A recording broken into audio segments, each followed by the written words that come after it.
નમસ્કાર, માન ગરિમા ન્યૂઝમાં આપનું સ્વાગત છે। હવે જોઈએ આજના સમાચાર।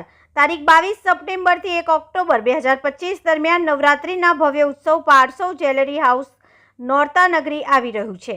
આ મહોત્સવમાં મુખ્ય આકર્ષણ બીજું કોઈ નહીં પણ સ્વર સમ્રાટ કીર્તિદાન ગઢવી રહેશે, જેમને 2000થી પણ વધુ પરફોર્મન્સ દ્વારા વિશ્વભરના શ્રોતાઓને મંત્રમુગ્ધ કર્યા છે। તેમની ઉપસ્થિતિથી હજારો લોકો પરંપરાગત સંગીત પર ગરબા કરવા માટે ઉત્સવના માહોલને વધુ ભવ્ય બનાવશે। આ કાર્યક્રમ 9 લાખ ચોરસ ફૂટમાં ફેલાયેલા અદ્યતન એર કન્ડિશન ડોમમાં યોજાશે, જેમાં પરંપરાગત શાહી સજાવટ સાથે થાંભલા વગરની ડિઝાઇન હશે। ગરબાના શોખીનો માટે એક વિશાળ ગરબા ફ્લોર અને સાંસ્કૃતિક વાતાવરણ તૈયાર કરવામાં આવ્યું છે। Premium sound system, dynamic lighting અને વાઇડ ડાયનેમિક રેન્જ ઓડિયો સહિતની અત્યાધુનિક સુવિધાઓ ગરબાના વાતાવરણને વધુ રોમાંચક બનાવશે। ઉપરાંત નોરતા નગરીમાં એર કન્ડિશન ફૂડ પ્લાઝા, પૂરતી પાર્કિંગ સુવિધા સાથેનો વિશાળ ગ્રાઉન્ડ અને ડોમની અંદર પ્રીમિયમ સેટિંગ સાથેના ખાસ વીઆઈપી લાઉન્જ પણ હશે।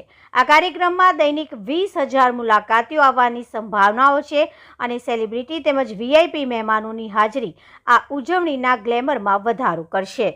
નક્કી કરશે, પણ અમારો પ્રયત્ન એ છે કે આ વર્ષે વરસાદ હવામાન ખાતું એમ કહે છે વરસાદ નવરાત્રીમાં પડવાનો છે અને ન પડે એ માટેની પ્રાર્થના પહેલા તો, પણ વરસાદ કદાચ જો પડે તો સારી રીતે ખેલૈયાઓ, કારણ કે જે ખેલૈયાઓ નોરતાના રસિકો છે, નોરતા લવર્સ છે, એ લોકો આખું વર્ષ રાહ જોતા હોય છે નોરતાની, એટલે એ લોકો સારા એન્વાયરમેન્ટમાં રમી શકે, સારા વાતાવરણમાં એ એસી ડોમમાં રમી શકે એવી સુંદર મજાની વ્યવસ્થા નોરતા નગરી દ્વારા કરવામાં આવી છે। બિલકુલ જળવાઈ રહેશે, કારણ કે માતાજીના ગરબા ગાવાના છે, માતાજીને દરરોજ આરતી કરવામાં આવશે, માતાજીને ચંડીપાઠ કરવામાં આવશે અને માતાજીના ખોળે નવરાત્રીના આ વખતે 10 નોરતા છે, એટલે 10 દિવસ 22 સપ્ટેમ્બરથી 1 ઓક્ટોબર સુધી ભવ્યાથી ભવ્ય આ ડોમમાં 17,500 લોકો રમી શકશે અને બેસી શકશે। એ તો આવે ત્યારે ખબર પડશે, અત્યારથી કેવું અયોગ્ય છે, પણ સારી વ્યવસ્થા છે।